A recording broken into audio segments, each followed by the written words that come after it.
शेरबहादुर देउवाको नेपाल फिर्ती बदलिदो नेपाली राजनीतिमा यसको अर्थ।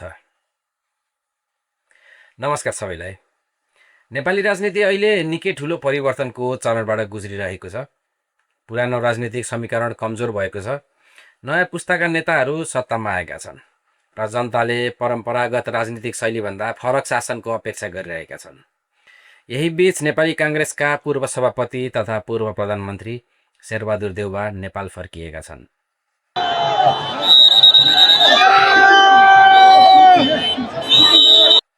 तर देउवाको यो फिर्ती केवल एउटा पूर्व प्रधानमन्त्री घर फर्किएको घटना मात्रै होइन। यो त्यस्तो समयमा भएको छ जब पुरानो राजनीतिक पुस्ता आफ्नो अस्तित्व र प्रभाव र भविष्य जोगाउने चुनौतीमा छ। एकातर्फ बालेन्द्र शाह प्रधानमन्त्री नेतृत्वको नयाँ सरकार छ, अर्कोतर्फ शेरबहादुर देउवा, केपी शर्मा ओली र पुष्पकमल दाहाल प्रचण्ड जस्ता दशकौँदेखि नेपाली राजनीतिमा प्रभाव जमाएका नेताहरू छन्। त्यसैले आजको मुख्य प्रश्न हो, शेरबहादुर देउवाको नेपाल फिर्तीले अबको नेपाली राजनीतिमा के सङ्केत गर्छ त? र अझ महत्त्वपूर्ण कुरा, के पुरानो पुस्ता फेरि शक्तिमा फर्किन खोज्दैछ कि नेपाल साँच्चीकै नयाँ राजनीतिक युगमा प्रवेश गरिसकेको छ? आउनुहोस् यसलाई विस्तारमा बुझौँ। देउवाको फिर्ती किन महत्त्वपूर्ण छ? शेरबहादुर देउवा नेपाली राजनीतिका सबैभन्दा अनुभवी नेतामध्ये एक हुन्। उनी पटक पटक नेपालको प्रधानमन्त्री बने, नेपाली काङ्ग्रेसको नेतृत्व गरे, नेपालको लोकतान्त्रिक राजनीतिक यात्राका धेरै महत्त्वपूर्ण मोडहरूमा उनको प्रत्यक्ष भूमिका रह्यो। तर पछिल्ला वर्षहरूमा देउवा, केपी शर्मा ओली र पुष्पकमल दाहाल प्रचण्ड जस्ता नेताहरू एउटै राजनीतिक चक्रका प्रमुख पात्रहरू जस्ता देखिन थालेका छन्। सरकार परिवर्तन हुन्थ्यो, गठबन्धन परिवर्तन हुन्थ्यो, तर सत्ता वरिपरि देखिने अनुहारहरू प्राय उही नै हुन्थे। यही अवस्थाप्रति नयाँ पुस्ताका असन्तुष्टि बढ्दै गयो। अहिले भर्खरै पार्टी एउटै हुने स्थिति छैन। त्यता टाउको नदुखाउँ झमेला। अहिले पार्टी एउटै बनाउँछौँ भने फेरि झगडा सुरु भइहाल्छ हाम्रो। किनभने मैले अस्ति नै पनि भनेको थिएँ एकचोटि मदन भण्डारीको कार्यक्रमको क्रममा, पार्टी एकता पहिलाको समीक्षा नगरिकन र अलिकति अब चाहिँ बिग्रिँदैन भन्ने कुरा एक हदसम्म सुनिश्चित नगरिकन पार्टी एकता गरेर फेरि हतारमा गरेर फुर्सदमा पछुताउनु अब हुँदैन। तर सहकार्य र कार्य एकता तत्काल सम्भव र आवश्यक छ। अहिले नै, आजै, भोलि। त्यसमा ढिलो गर्नुपर्ने कुनै कारण छैन। त्यसमा हामीले इमान्दारीले साथ आन्दोलित भयौँ भने पार्टी एउटै बनाउने पनि त्यहीँबाट बन्न सक्छ। साझा सहकार्य, साझा आन्दोलन, साझा कर्म अनि प्रतिक्रियावादीहरूसँग हुने सङ्घर्षबाट हाम्रो बिचमा एकताको भावना पैदा हुन्छ भन्ने मलाई लाग्छ। अब अन्तिममा म एउटा कुरा चाहिँ, यो पटक चुनाव सकियो, हामी सबैले सोचे भन्दा बिल्कुल उल्टो आयो। कसरी आयो, के आयो, यसको अध्ययन अनुसन्धान हुँदै जान्छ नेपालको इतिहासमा। यो चुनाव थियो कि थिएन, यो अर्कै केही पो थियो कि, थुप्रै ठाउँबाट थुप्रै रिपोर्ट आएका छन् हामी कहाँ। के भयो के म अहिले त्यतापट्टि धेरै जान चाहन्छु। तर हामीले भन्यौँ अब हामीले एउटा गल्ती, कहिले काङ्ग्रेससँग सहकार्य, कहिले एमालेसँग सहकार्य, कहिले मधेसीसँग सहकार्य, कहिले एमालेको भन्दै हाम्रो भ्रष्टाचारका आरोप, बेरोजगारी, विदेश पलायन, राजनीतिक पहुँचका आधारमा अवसर, सरकारी सेवाको कमजोर अवस्था र नेताहरू बीचको सत्ता सङ्घर्षप्रति जनताको निराशा बढ्यो। त्यसको ठुलो अभिव्यक्ति 2025को जेनजी आन्दोलनमा देखियो। त्यसपछि नेपाली राजनीतिमा ठुलो परिवर्तन आयो र 2026को निर्वाचनले त झन् पुरानो राजनीतिक समीकरणलाई ठुलो धक्का दियो। बालेन्द्र शाह नेतृत्वको राष्ट्रिय स्वतन्त्र पार्टीले ठुलो जनादेश प्राप्त गर्यो र बालेन शाह नेपालको प्रधानमन्त्री बने।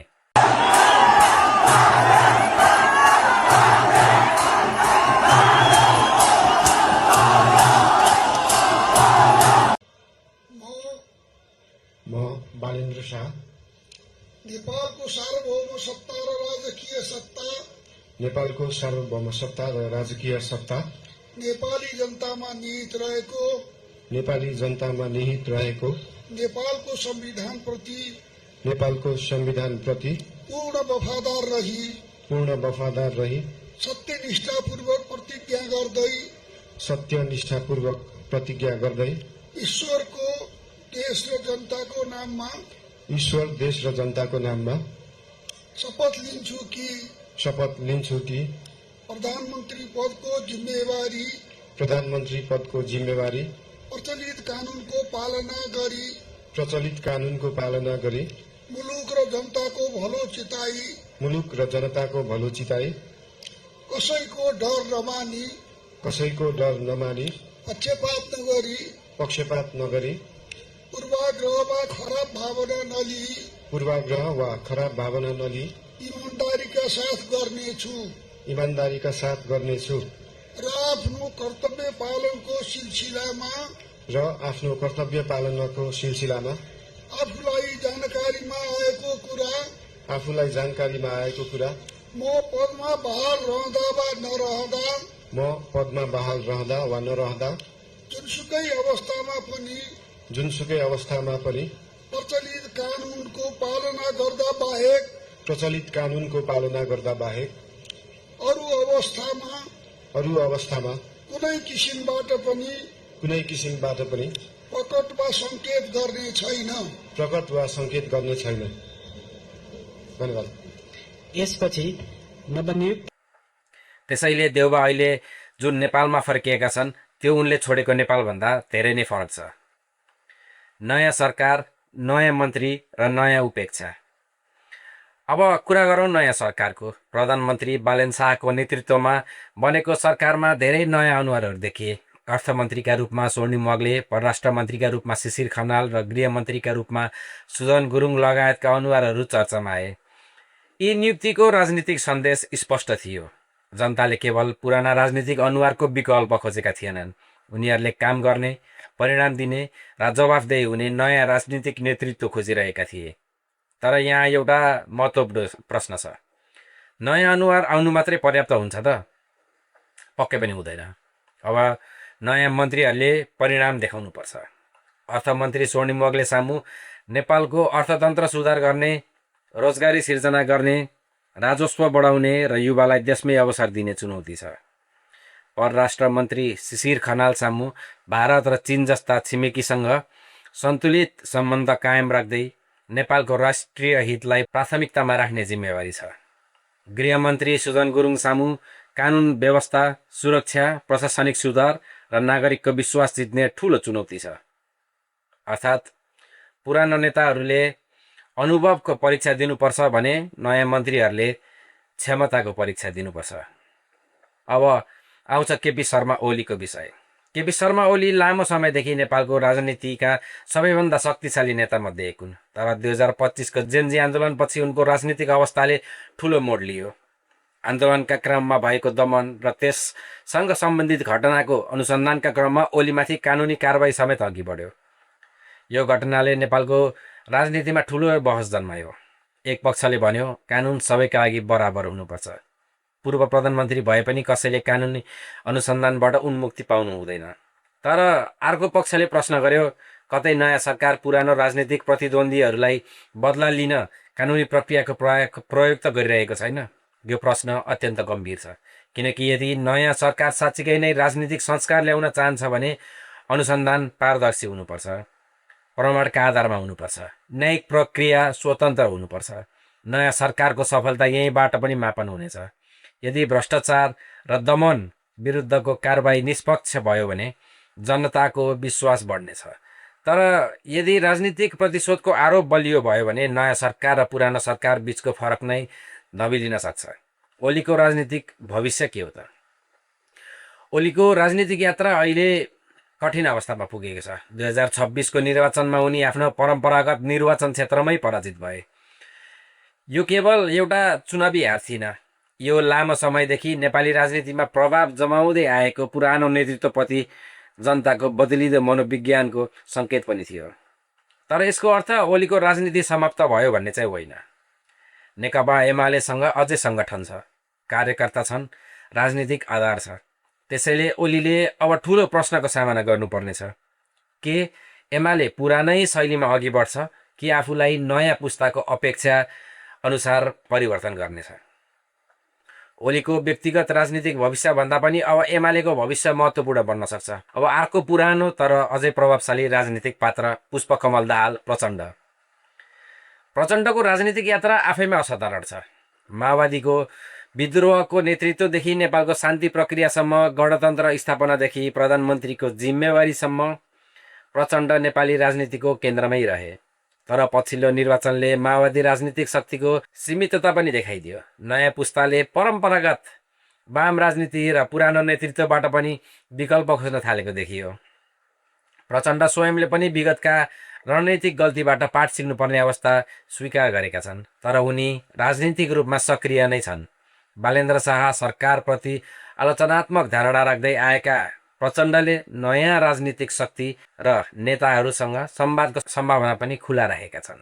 यसले एउटा नयाँ राजनीतिक समीकरणको सम्भावना देखाउँछ। के पुराना वाम शक्तिहरू नयाँ शक्तिसँग सक्याएर गर्न सक्छन्? के रासोपा र पुराना दलहरू बीच कुनै राजनीतिक समझदारी बन्न सक्छ? वा आगामी दिनमा नयाँ र पुरानो राजनीतिक शक्तिबीच सङ्घर्ष अझै तीव्र हुनेछ? यो प्रश्नहरूको उत्तर आगामी महिनाहरूमा अझ स्पष्ट हुँदै जानेछ।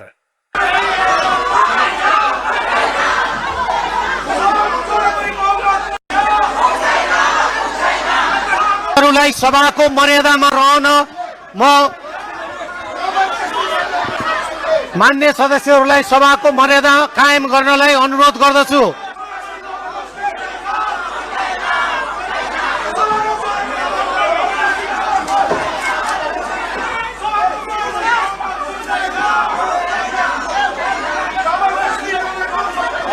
मान्य सदस्यहरूलाई सभाको मर्यादामा रहन म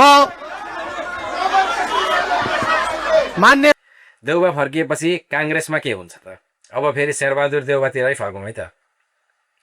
देउबाको सबैभन्दा ठुलो चुनौती अब प्रधानमन्त्री बन्नु मात्रै होइन, नेपाली काङ्ग्रेसलाई पुनर्जीवित गर्नु हो।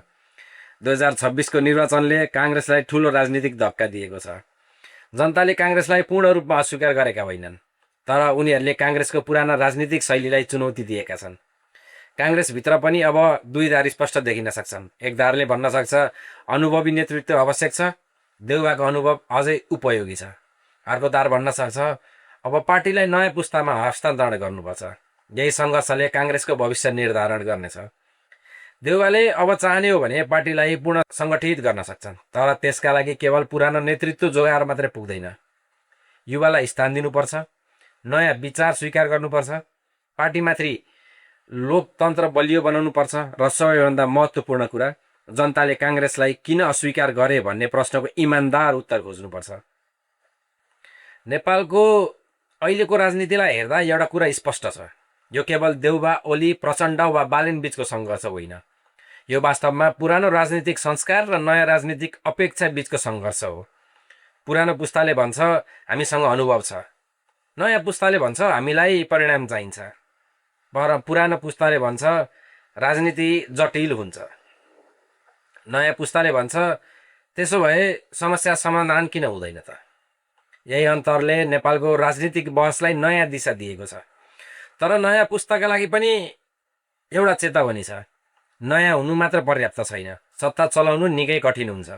विपक्षमा बसेर सरकारको आलोचना गर्नु सजिलो हुन्छ, तर सरकारमा बसेर अर्थतन्त्र सुधार्नु, कानुन कार्यान्वयन गर्नु, विदेश नीति सञ्चालन गर्नु, संसद चलाउनु र नागरिकको दैनिक जीवन परिवर्तन गर्नु सजिलो भने हुँदैन।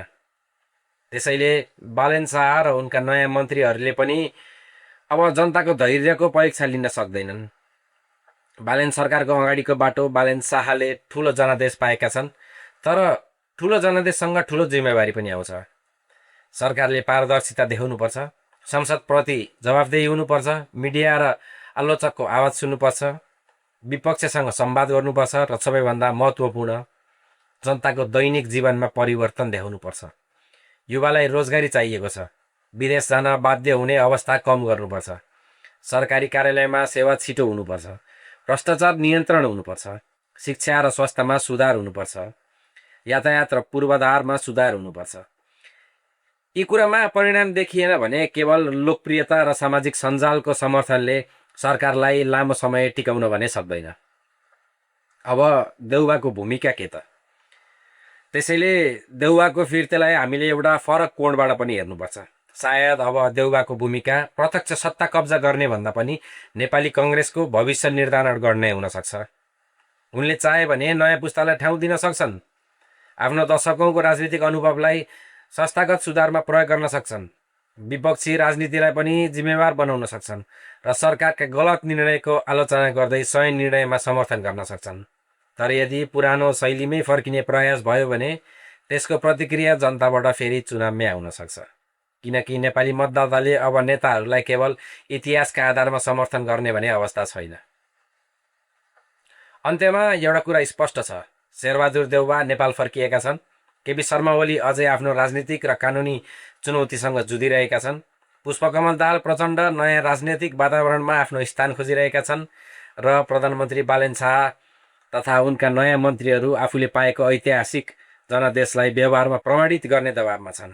अब नेपालको राजनीति पुरानो नयाँको साधारण प्रतिस्पर्धा मात्र रहेन, यो विश्वासको परीक्षा बनेको छ। पुरानो नेताहरूले प्रमाणित गर्नुपर्ने छ कि उनीहरू परिवर्तन स्वीकार गर्न सक्छन्, नयाँ नेताहरूले प्रमाणित गर्नुपर्ने छ कि उनीहरू शासन गर्न सक्छन् र सबै राजनीतिक दलहरूले बुझ्नुपर्ने छ कि जनताको प्राथमिकता अब कुर्सी होइन, रोजगारी हो, सुशासन हो, जवाफदेहिता हो, भ्रष्टाचार मुक्त प्रशासन हो र सबैभन्दा महत्त्वपूर्ण भविष्यप्रतिको आशा हो। त्यसैले देउवाको नेपाल फिर्तीलाई केवल एउटा राजनीतिक घटनाका रूपमा हेर्नु पर्याप्त हुँदैन। यो नेपालको पुरानो राजनीतिक युग र नयाँ राजनीतिक युग बीचको सङ्क्रमणको एउटा महत्त्वपूर्ण श्रेणी हो। अब प्रश्न यो होइन कि देउवा फेरि शक्तिमा आउँछन् कि आउँदैनन्। प्रश्न यो हो, नेपालको पुरानो राजनीति आफूलाई परिवर्तन गर्न सक्छ कि सक्दैन र नयाँ राजनीतिले जनताका आशा पुरा गर्न सक्छ कि सक्दैन। किनकि अन्ततः इतिहासले कसले कति वर्ष सत्ता चलायो भनेर मात्र सम्झिने छैन, इतिहासले यो पनि सम्झिनेछ कसले नेपाललाई वास्तवमै परिवर्तन गर्ने अवसर पायो र कसले त्यो अवसर गुमायो। धन्यवाद।